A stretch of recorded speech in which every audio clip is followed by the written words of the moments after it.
Okay, my friends, the last time we left off, I put the sourdough sponge, as bakers call it, in the oven to start fermenting. Now let's take a look, let's see if it's ready for us to knead a bread out of.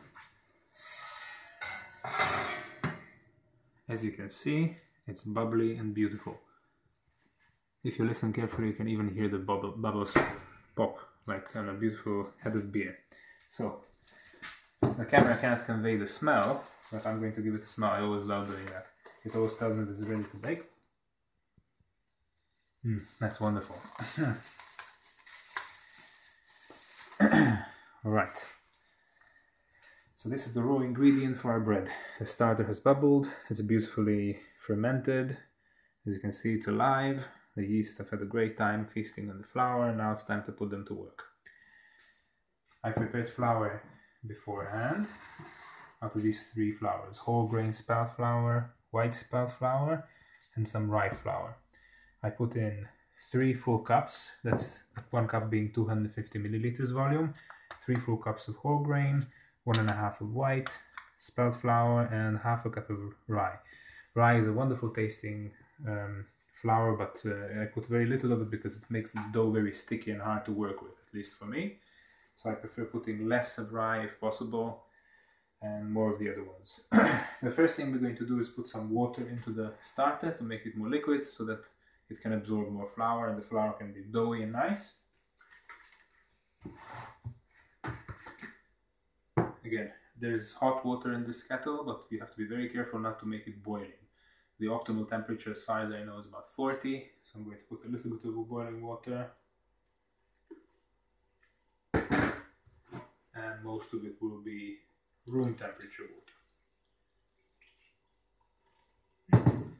If you're not sure, don't be afraid to test it. If it hurts your finger and you can't keep it in, it's too hot for the yeast as well. If you can keep your finger in without discomfort, it's fine for the yeast as well.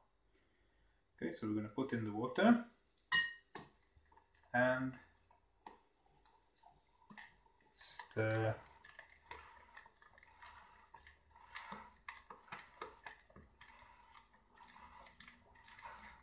That's very nicely. Now, the most important thing mustn't be forgotten. You're not making a bread only for today, but you're also preparing a starter for the next time. Okay, so the first thing you do before you even start making the bread is you make sure that your starter is safe and sound. Every time you make a loaf, it's an experiment. And the experiment can go either way. It can fail, have fun with it, but as long as you have a starter ready for next time, your loaf is your playground. So the first thing we're going to do is put some flour into the jar.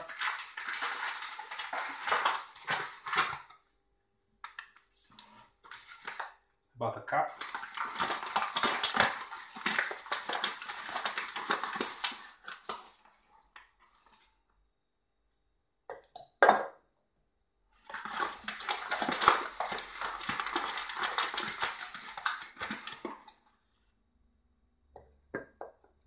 Okay. And then we're going to put a cup full of the starter, of the dough, the starter dough, into the jar and stir it in. Since I already put water in, should be watery enough to stir it.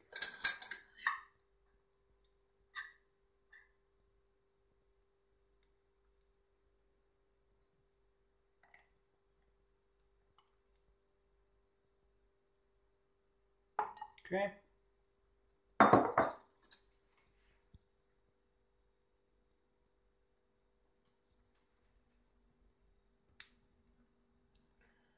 And this flour and yeast will keep each other company in the fridge and enjoy themselves tremendously until next time it's time for them to go to work, which is basically doing the same thing they do in the fridge.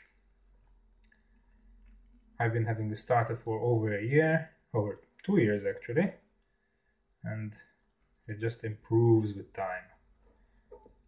But that could be my bias, because I love my bread.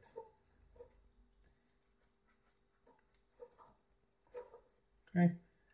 This is a bit dry, so I'm going to add a little bit more. That should be enough.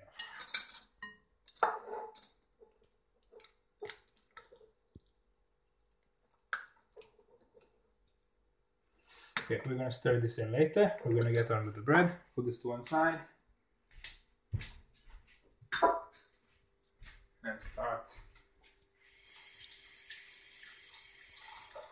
working on the bread.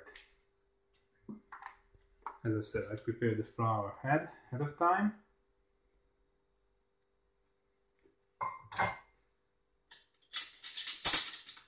Now I'm going to put the flour in. It also has 1 tablespoonful of salt. For this amount of flour, that's not a lot of salt.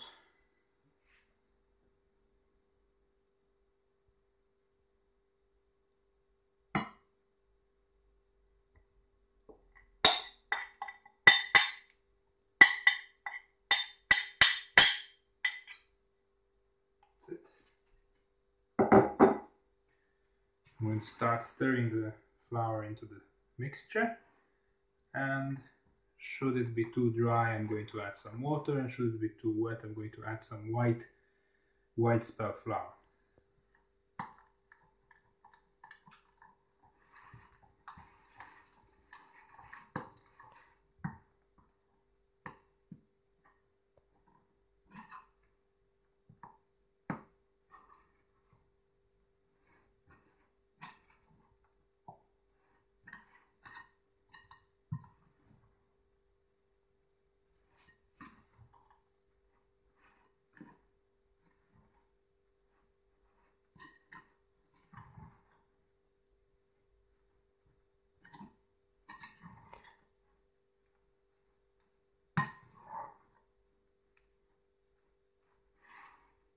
Okay, this consistency feels right to me.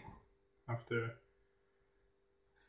probably what is 100 loaves or so, I'm starting to get a feel of what is the right consistency without having to actually get to the end of the process. At a certain point, you're going to put your spoon down and start getting your fingers involved, your hands. I can tell you, my friends, this is a wonderful activity. Kneading the bread.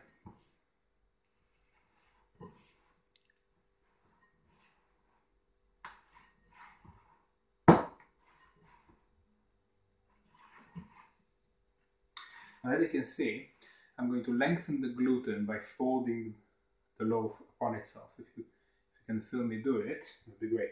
I fold it upon itself, press it down, fold it again, and press it down. Now this might not intuitively seem to you like a good way of lengthening gluten, but I do it 100 times. And had gluten not, if it were not to tear, then the length of it would be longer than the known universe.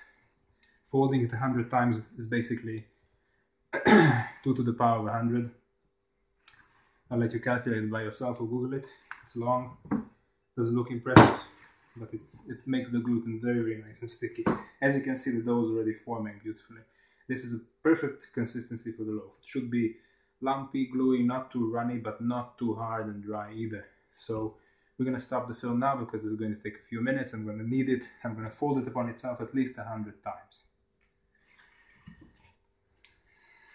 Let's stop the video now, and we'll get back to you in a few minutes.